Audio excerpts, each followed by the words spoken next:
La Revolución Rusa fue un conflicto que se desató, como su nombre lo dice, en Rusia, en 1905. Esta es compuesta por 3 manifestaciones importantes. Sus antecedentes se remontan desde 1861, cuando Alejandro II crea reformas para quitar la esclavitud y aumentar la educación.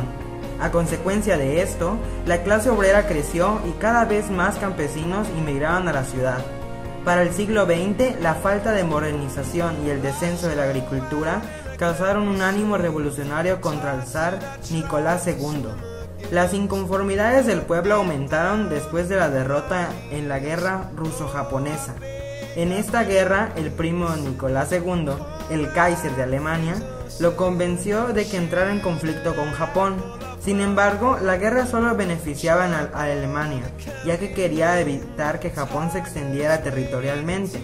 Esto creó un rencor hacia los alemanes. La población no tenía suficiente comida ni territorio, que es irónico porque Rusia es el país más extenso del mundo, y además los mandaban a la guerra. Fue ahí cuando la primera revolución se dio, conocida con el nombre de Domingo Sangriento. La gente había planeado protestar pacíficamente en el Palacio de Invierno.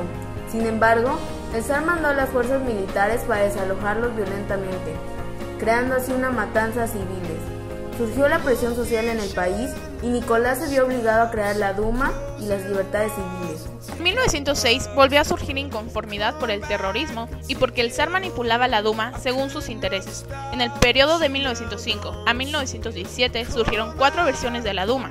El pueblo, al ver que la Duma no cumplía con su objetivo, creó los soviets, la institución ajena al gobierno para representarse, integrados principalmente por la clase obrera. Política en Rusia destacaban 2 grupos políticos del Partido Socialdemócrata, los bolcheviques y los mencheviques.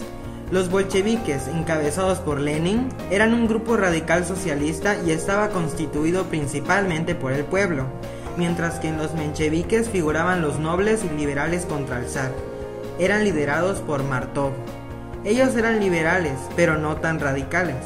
Los soviets crecen debido a la integración de los bolcheviques, principalmente, y los mencheviques. Tras la gran inconformidad del pueblo por su participación en la Primera Guerra Mundial, el hambre que sufrían y el mal gobierno del zar, en marzo de 1917 se da la Segunda Revolución, en la cual manifestaron obreros junto con mujeres debido al Día de la Mujer. Después de esta revolución, muchas cosas cambiaron en Rusia.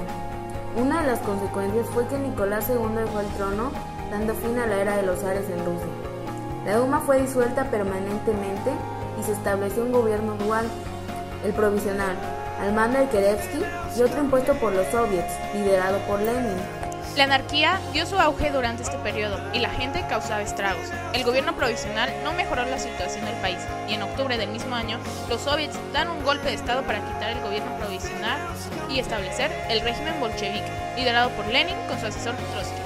Ambos compartían la ideología socialista. A este movimiento se le considera la tercera y última revolución.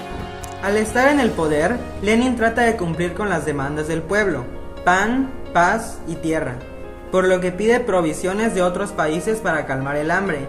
Deja la socialización de tierras a manos de los rusos, lo cual significa que cada quien tomaba la parte de tierra que quisiera.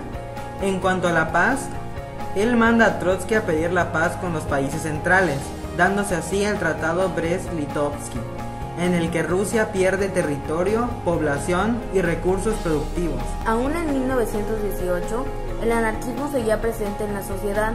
Se conformaron 4 diferentes ejércitos. El Ejército Rojo, el cual era el oficial del régimen bolchevique, frecuentemente enfrentado con el Ejército Blanco, los cuales eran conservadores y estaban a favor del retorno del zar. Además del Ejército Negro, guiado por la anarquía y violencia, conformado por la gente que le gustaba vivir libremente, y el Ejército Verde, el cual estaba conformado por campesinos que no tenían un ideal establecido. Es por eso que se disuelven fácilmente.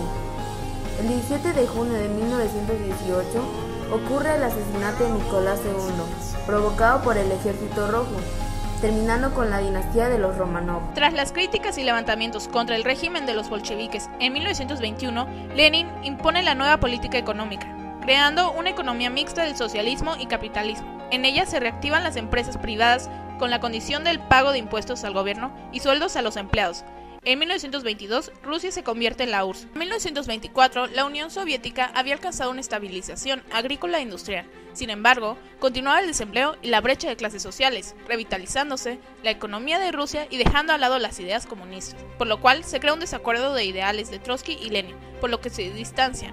A la muerte de Lenin en 1924, Trotsky es exiliado de Rusia y Stalin sube al poder. Con la necesidad de capital para la industrialización, se crean los planes quinquenales en 1928, que eran planes económicos de 5 años para cumplir ciertas metas a favor del proceso de industrialización.